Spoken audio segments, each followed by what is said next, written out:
Hello everyone, welcome to our YouTube channel myself Annie. और इस video में हम बात करेंगे पंथ निरपेक्ष और समाजवाद से जुड़े विवाद से। ये जो मुद्दा है वो हमारे भारतीय संविधान की प्रस्तावना से संबंधित है और आज हम इसी के बारे में डिटेल में बात करेंगे। हमारे सोशल मीडिया अकाउंट से जुड़ने के लिए आप पेज को भी फॉलो कर सकते हैं और इस टॉपिक के नोट्स एंड पीडीएफ आपको मिलेंगे टेलीग्राम चैनल से। तो अब हम बात करते हैं हमारे आज के टॉपिक की, यानी कि पंथ निरपेक्ष और समाजवाद से जुड़े विवाद की। क्या विवाद है इसके बारे में सबसे पहले जान लेते हैं। हाल ही में भारतीय संविधान की प्रस्तावना से धर्मनिरपेक्षता और समाजवाद को हटाने के लिए सुप्रीम कोर्ट में एक याचिका दायर की गई है और ये याचिका डॉक्टर सुब्रमण्यम स्वामी द्वारा दायर की गई है। इनका ये कहना है कि जो भारतीय संविधान की प्रस्तावना में धर्मनिरपेक्ष और समाजवाद ये दोनों शब्द हैं, इनको हटा दिया जाए। तो ये ऐसा क्यों कह रहे हैं, ऐसी याचिका क्यों दायर की गई है? इस तरह की याचिकाएं सुप्रीम कोर्ट में पहले भी दायर की गई थी और इस तरह के केसेस पहले भी सुर्खियों में थे। तो ये क्या बात है, क्या मुद्दा है, इसको जान लेते हैं। तो ये है भारतीय संविधान की प्रस्तावना। जो मूल संविधान की प्रस्तावना थी उसमें ये दोनों शब्द पंथ निरपेक्ष और समाजवाद ये दोनों शब्द नहीं थे। 42वां संविधान संशोधन 1976 में किया गया था और तब पंथ निरपेक्षता, समाजवाद और अखंडता को भी यहाँ पे 3 शब्दों को शामिल किया गया था, समाजवाद, पंथ निरपेक्षता और अखंडता। तो इसीलिए ये याचिका दायर की जा रही है बार बार, क्योंकि ये मूल संविधान की प्रस्तावना में ये शब्द नहीं थे, इसलिए इन दोनों शब्दों को हटाने की मांग की जा रही है। तो भारतीय संविधान की प्रस्तावना का क्या मतलब होता है? प्रस्तावना किसी भी दस्तावेज का परिचय होता है, यानी कि हमारे भारतीय संविधान का जो पूरे विश्व में सबसे विशाल संविधान है उसका हमें परिचय देती है प्रस्तावना। और ये पूरे संविधान का एक संक्षेप है।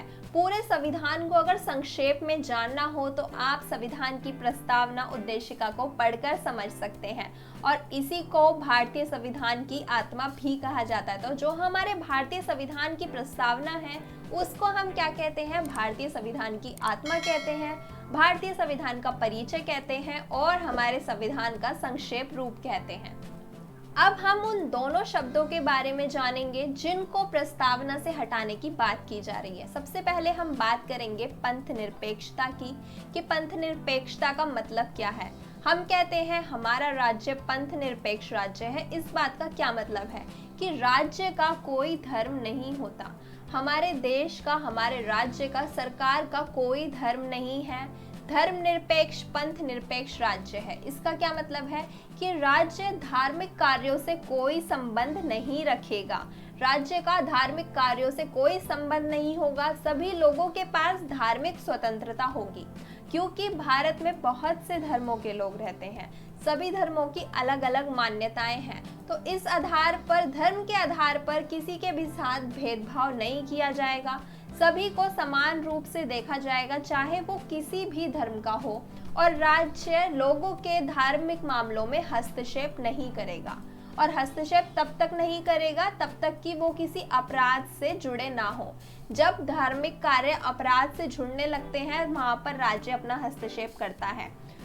एग्जाम्पल के लिए, अगर कोई धर्म ये कहता है कि हमारे धर्म में तो मनुष्य की बलि दी जाती है, तो वहां पर राज्य हस्तक्षेप करेगा, क्योंकि ये गैर कानूनी है, ये एक अपराध है। तो इस तरह से धार्मिक मामलों में राज्य हस्तक्षेप तभी करेगा जब कुछ गलत हो रहा हो।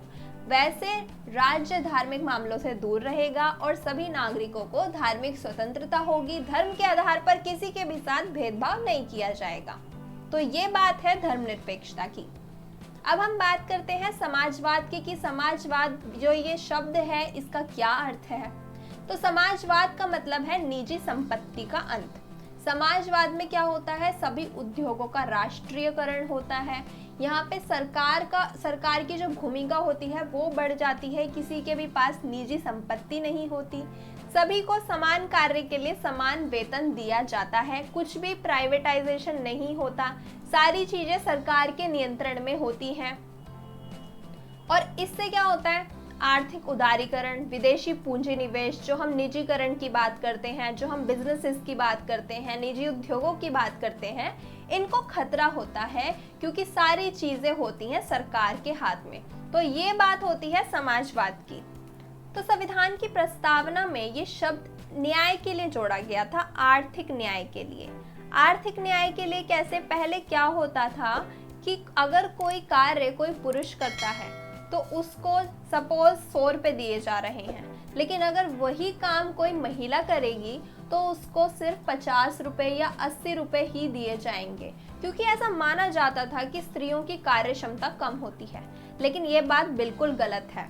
तो इसीलिए समाजवाद लाया गया था कि इस चीज का ध्यान राज्य रखेगा, सरकार रखेगी कि सभी को समान कार्य के लिए समान वेतन मिले, किसी के भी साथ भेदभाव ना हो, जो उत्पादन के साधन है वो किसी एक के पास ना रहे, सभी के साथ समान व्यवहार हो।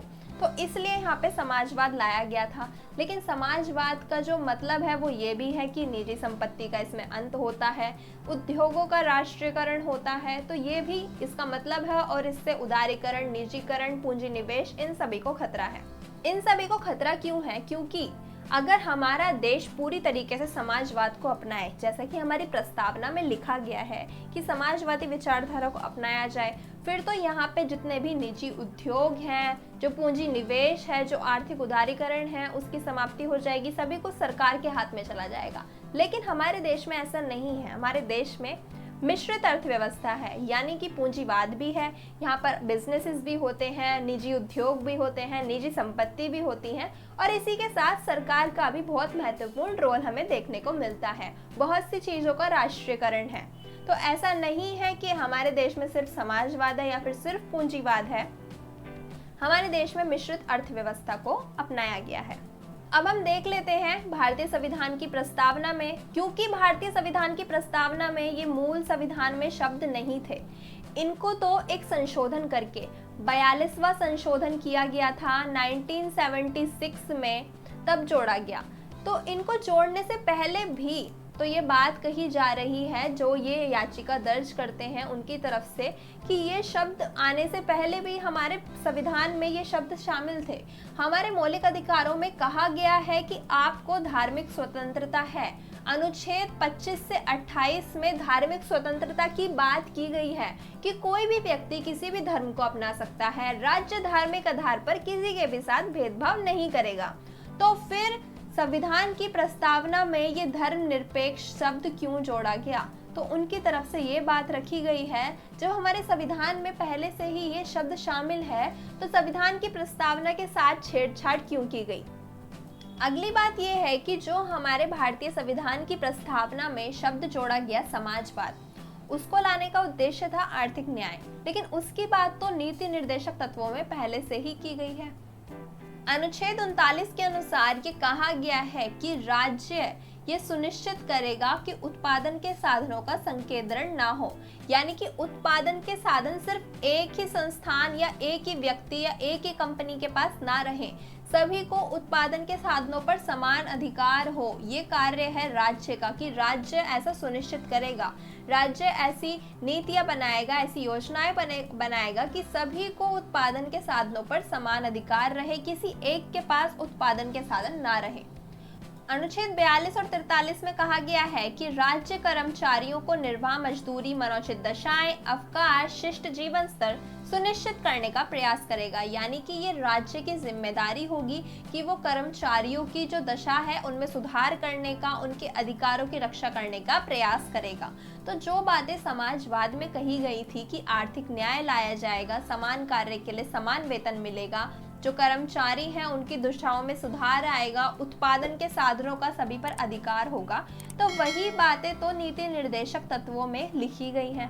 तो फिर प्रस्तावना में ये समाजवाद शब्द जोड़ने की क्या जरूरत थी? ऐसा क्यों किया गया? क्योंकि हमारे संविधान में पहले से ही ये बातें शामिल की गई थी। तो ये विवाद क्यों है? क्यों ऐसा किया गया? तो ये जो पंथ निरपेक्षता और समाजवाद से जुड़ा विवाद क्यों है? क्योंकि 42वां संविधान संशोधन करके 1976 में इसको क्या किया गया था, शामिल किया गया था इन दोनों शब्दों को प्रस्तावना में। और उस समय क्या था, आपातकाल का समय था, यानी कि इंदिरा गांधी की सरकार के दौरान आपातकाल लगा हुआ था। उस दौरान संविधान में संशोधन किया गया था और ये अनुच्छेद 368 का दुरुपयोग है।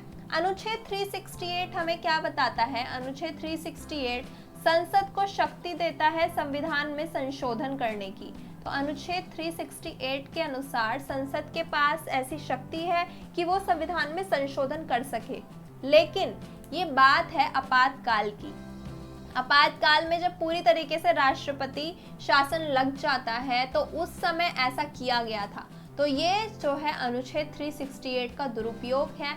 संसद ने अपनी शक्तियों से आगे जाकर उन शक्तियों का उल्लंघन करके ये संशोधन किया गया था, इसलिए इसको हटा दिया जाए, ऐसी मांग की जा रही है। तो अगली बात आती है केशवानंद भारती केस की। केशवानंद भारती केस में फैसला आता है 1973 में और इसमें क्या कहा गया था कि संविधान के मूल ढांचे में संशोधन नहीं किया जा सकता। मूल ढांचे का मतलब है जैसा संविधान सभा द्वारा संविधान बनाया गया था, जो उसका मूल ढांचा था, जो बेसिक स्ट्रक्चर था, उसमें संशोधन नहीं कर सकते। और जो प्रस्तावना है उसको मूल ढांचे से जुड़ा हुआ ही माना गया। इसीलिए इस फैसले के अनुसार क्या है कि प्रस्तावना में संशोधन नहीं किया जा सकता और ये फैसला आया था 1973 में। लेकिन फिर भी 1976 में इसमें संशोधन किया गया, संविधान के मूल ढांचे में संशोधन किया गया, प्रस्तावना में संशोधन किया गया। तो इसीलिए याचिकाकर्ताओं की तरफ से ये कहा गया है कि इन दोनों शब्दों को प्रस्तावना से हटा दिया जाए। तो अब सुप्रीम कोर्ट में 23 सितंबर 2022 को इस याचिका के संबंध में सुनवाई होगी। तो ये था समाजवाद और पंथ निरपेक्षता से जुड़ा पूरा विवाद, जिसे हमने बहुत डिटेल में समझा। हमने संविधान संशोधन की बात की, हमने ये जाना कि ये दोनों शब्द प्रस्तावना में कैसे शामिल किए गए हैं और अब इनको हटाने की मांग क्यों की जा रही है। तो हमने इन सभी चीज़ों के बारे में, सभी बिंदुओं के बारे में डिटेल में यहाँ पर डिस्कस किया। आई होप आपको टॉपिक समझ आया होगा। अगर वीडियो पसंद आए तो लाइक ज़रूर करना और अपने दोस्तों के साथ शेयर भी करना। और अगर आपने अभी तक हमारे चैनल को सब्सक्राइब ना किया हो तो सब्सक्राइब कर देना और साथ ही बेल आइकन को भी प्रेस कर देना। हमारे सोशल मीडिया अकाउंट से जुड़ने के लिए आप पेज को भी फॉलो कर सकते हैं और इस टॉपिक के नोट्स एंड PDF आपको मिलेंगे टेलीग्राम चैनल से। तो अभी जाकर आप चैनल को सब्सक्राइब भी कर सकते हैं। Thank you.